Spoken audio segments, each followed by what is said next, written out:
Hello and welcome back everyone to visa and voyage. आज मैं आप लोगों को बताने वाला हूँ जापानीज टूरिस्ट और विजिटर वीज़ा के प्रोसेस के बारे में। तो सबसे पहले हम बात कर लेते हैं डॉक्यूमेंटेशन की। तो डॉक्यूमेंटेशन के अंदर आपको आपका पासपोर्ट चाहिए, एक पासपोर्ट साइज़ फ़ोटो चाहिए एज़ पर देयर स्पेसिफिकेशन, जिसके अंदर आपका 80% फेस दिखना चाहिए।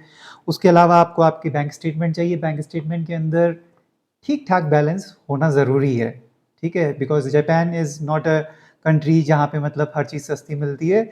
So keep fair amount of balance in your account. उसके अलावा आईटीआर 2 साल का है, 3 साल का है तो और भी बेहतर है, कोई इशू नहीं है। जॉब है तो एनओसी और सैलरी स्लिप्स लगेंगी।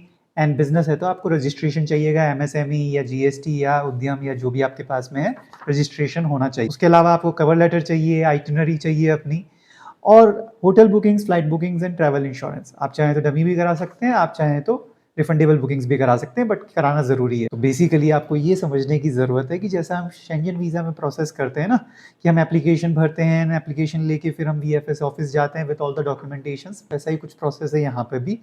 तो वो मैं आपको पूरा आगे समझा दूंगा, but I am just letting you know कि these are the documents which are required. Now second thing which we gonna talk about is the fee. अब आप फीस सुन के हैरान हो जाएंगे, 450 रुपये मात्र, 450 रुपीज़ है फॉर इंडियन नेशनल्स। दूसरों के लिए आप चेक कर सकते हैं, मैं ऑनलाइन अगर चेक करके बता दूँ आपको, अदर नेशनल्स के लिए 1650 है फॉर सिंगल एंट्री। हमारे लिए इंडियंस के लिए मल्टीपल एंट्री, सिंगल एंट्री जो भी मिलेगा, उसकी फीस जो है वो 450 रुपये है। प्रोसेसिंग टाइम जो है इस वीज़ा का, वो यूजुअली 10 डेज से अबव रहता है, ये वो कहते हैं, लेकिन लोगों का वीज़ा 2 दिन में भी आ जाता है, 4 दिन में भी आ जाता है, हफ्ते भर में भी आ जाता है। अगर हम वीज़ा टाइप की बात करें तो हमें स्टिकर वीज़ा मिलता है जो हमारे पासपोर्ट पे लग के आता है। ठीक है गाइस, तो बिना किसी और ज्ञान के हम सीधा स्क्रीन पे चलते हैं और आगे का प्रोसेस देखते हैं। ठीक है गाइस, हम गूगल पे आ गए, मैंने ये टाइप कर दिया जापान टूरिस्ट वीज़ा वीएफएस। हम जैसे ही इस पर क्लिक करेंगे, हम यहाँ आ जाएंगे, फिर हम यहाँ स्टार्ट नाउ पे क्लिक करेंगे। आइडेंटिफाई वीज़ा टाइप पे जब हमने क्लिक किया तो हम वीज़ा टाइप पे आ गए। उसके बाद में जब हमने वीज़ा टाइप पे क्लिक किया तो हम इस पेज पे आ जाएंगे। देखिए वीज़ा टाइप पे क्लिक करते हैं तो हम वीज़ा इन्फॉर्मेशन पेज पे आ गए। अब यहाँ पे हमें जो इन्फॉर्मेशन दिखाई जा रही है वो बहुत सिंपल है, देख लीजिए। तो जापान क्या है, वो इस तरीके से वर्क करता है कि आपको अपने एड्रेस के हिसाब से, सो लेट्स से अगर आपके पासपोर्ट में जो एड्रेस है वो इन किसी स्टेट्स में से है, तो आप मुंबई में अपना डॉक्यूमेंटेशन सबमिट करें, इन में से है तो न्यू दिल्ली में करें। मेक श्योर करें कि आपका जो ज्यूरिसडिक्शन है वहीं आप अपना सबमिट करें, जैसे कर्नाटका के लिए बेंगलुरु है।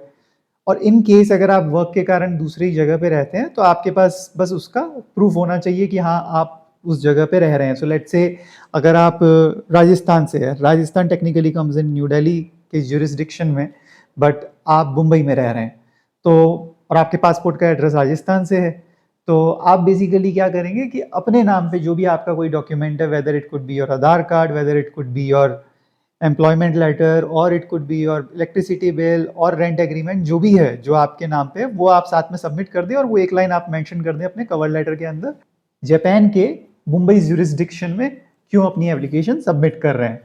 तो इसके बाद में हम जब वीज़ा इन्फॉर्मेशन देख रहे हैं मुंबई की, तो मैं यहाँ क्लिक हियर कर देता हूँ। अब हमसे बोला जा रहा है वीज़ा टाइप सेलेक्ट कर लीजिए, तो इतने सारे ऑप्शंस दे रखे हैं। हमें नॉर्मली जो सेलेक्ट करना होता है वो temporary visitor visa for sight seeing without guarantor select करना है। जब हम इसे सेलेक्ट करेंगे तो सी यहाँ पे सारी इन्फॉर्मेशन दी हुई है। ये वीज़ा फ़ी हो गई, ये डॉक्यूमेंट रिक्वायरमेंट हो गया, फोटो स्पेसिफिकेशंस जिसके बारे में मैं आपसे बात कर रहा था, प्रोसेसिंग टाइम हो गया इसका, कि प्रोसेसिंग टाइम कितना रहेगा, यहाँ पे 10 डेज का वर्किंग बता रखा है। यहाँ पे मैं आपको एक बार डॉक्यूमेंट रिक्वायर्ड के अंदर सी रिक्वायरमेंट लिस्ट और ये डॉक्यूमेंट चेकलिस्ट एक बार चेक करा देता हूँ। ये इनकी डॉक्यूमेंट चेकलिस्ट है, आप यहाँ पे देख लीजिएगा, ये सारी चीज़ें चेकलिस्ट में आपकी कवर होनी चाहिए जब आप वहाँ पे जा रहे हैं। और ये इनके रिक्वायर्ड डॉक्यूमेंट्स हैं, तो आप एक बार इनसे गो थ्रू कर लीजिएगा। इन्होंने काफ़ी डिटेल में यहाँ दे रखा है, आप कुछ एक्स्ट्रा लगाना चाहें that is up to you, but ये यहाँ डिटेल्स मेंशन है तो आप इसे चेक कर सकते हैं। तो आपकी सहूलियत के लिए बेसिकली मैंने आपको ये इन्फॉर्मेशन बता दी है। अब हम आते हैं डाउनलोड फॉर्म पे। तो हम डाउनलोड कर रहे हैं temporary visitor visa sight seeing without guarantor. अब वीज़ा एप्लीकेशन फॉर्म को हम डाउनलोड कर लेंगे। ठीक है गाइज, हम वीज़ा एप्लीकेशन फॉर्म पे आ गए।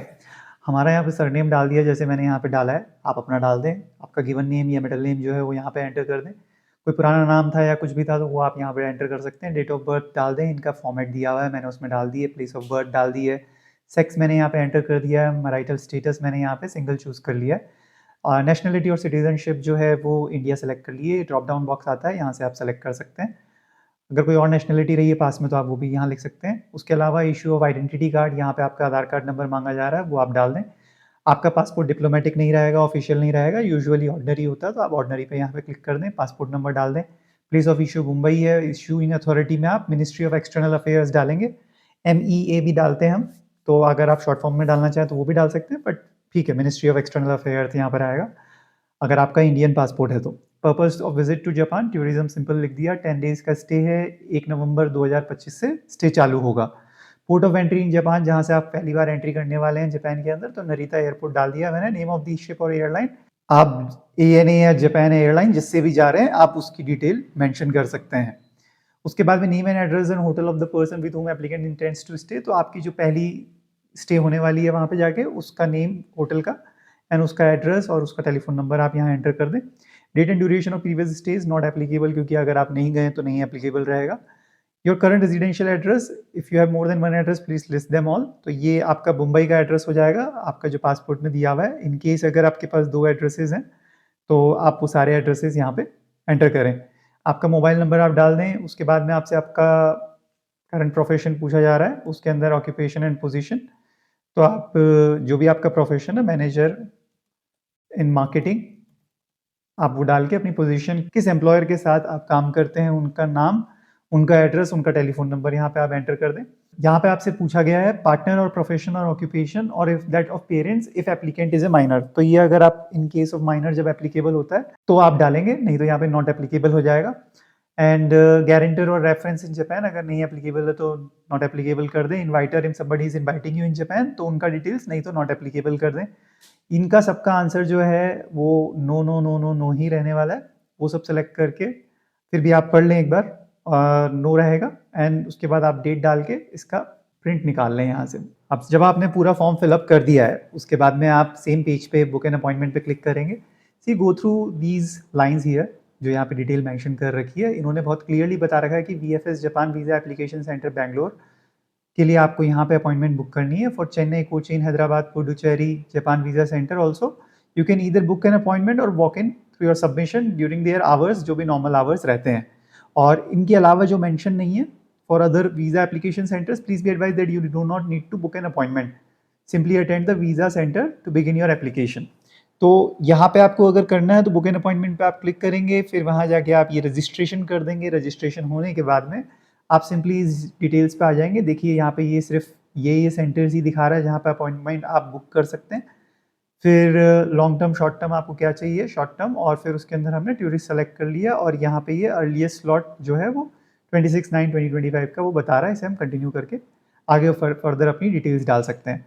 So that is pretty simple. Otherwise नहीं तो आप सिंपली यहाँ पे क्लिक करें, चूज़ ए वीज़ा एप्लीकेशन सेंटर। आपको यहाँ पे सबके टाइमिंग्स और डेज दिए हुए हैं, कौन कौन से दिन एक्टिव है और कौन सी जो बंद है। जैसे अभी जयपुर टेम्प्रेरी क्लोज है, जलंधर टेम्प्रेरी क्लोज्ड है, तो अकॉर्डिंगली आप अपनी एप्लीकेशन उन्हें सबमिट कर सकते हैं। सो गाइज, ये जो था ये ओवरऑल जापानीज टूरिस्ट वीज़ा का प्रोसेस है। अगर इसके अलावा आपकी कोई भी क्वेरीज हो, you can simply put it in the comment section and I will try to reply them as soon as possible. कोई चिंता की बात नहीं है।